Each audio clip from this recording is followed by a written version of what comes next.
Maintenant que vous avez tricoté dans toutes les parties du gilet, le dos, les deux devants, eh bien on va faire la partie qu'on n'aime pas trop en général et qui est pourtant pas si compliquée, les coutures. Toujours des coutures invisibles. La couture invisible se fait donc sur l'endroit du travail. On met les deux parties à coudre côte à côte et on vient prendre un fil de chaque côté, voire on peut en prendre même deux, c'est ce que je fais la plupart du temps. On va prendre une longueur de fil assez suffisante, ni trop longue, juste assez donc pour coudre notre côté, et on va commencer par prendre deux fils de chaque côté. On va continuer tout le long du tricot jusqu'aux côtes du début.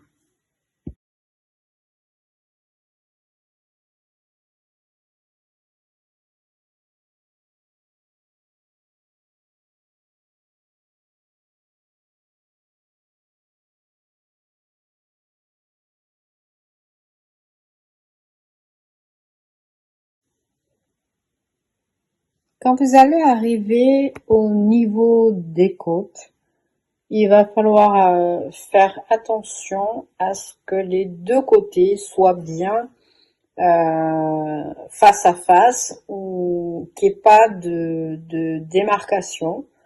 Si vous voyez que vous avez une maille en plus ou en moins, ben, essayez de tricher un petit peu.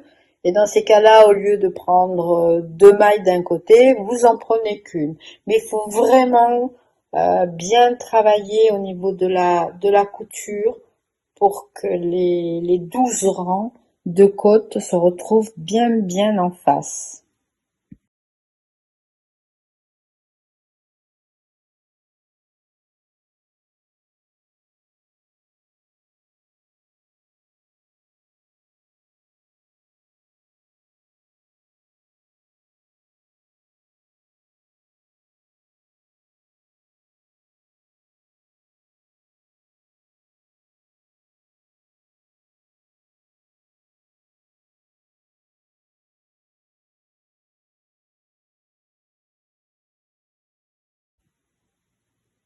Le travail de couture va être un petit peu plus délicat vu qu'on a fait un rang de montage avec un fil de couleur différent. C'est pour ça que je vous ai bien filmé comment faire les coutures et essayer que le travail soit le mieux fini. Et ce que vous allez faire, c'est que quand vous arrivez sur le rang de montage donc du couleur terracotta, vous refaites une maille comme un peu au crochet. Voilà, je vous laisse en image, j'ai essayé de vous le montrer au maximum pour que vous puissiez bien comprendre, parce que vous l'expliquer c'est un petit peu difficile. Donc voilà, je vous laisse avec les images en zoomant. Je pense que tout est bien clair.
Cette leçon sur les coutures est maintenant finie. J'espère qu'elle va vous être utile. J'ai tiré des images d'une vidéo de gilet avec les boutons. Et la vidéo est bien sûr sur la chaîne. Et le tuto complet, si vous voulez le télécharger, est bien sûr disponible sur le blog. Je vous dis donc à très bientôt, en vous souhaitant un très bel été. Bye bye!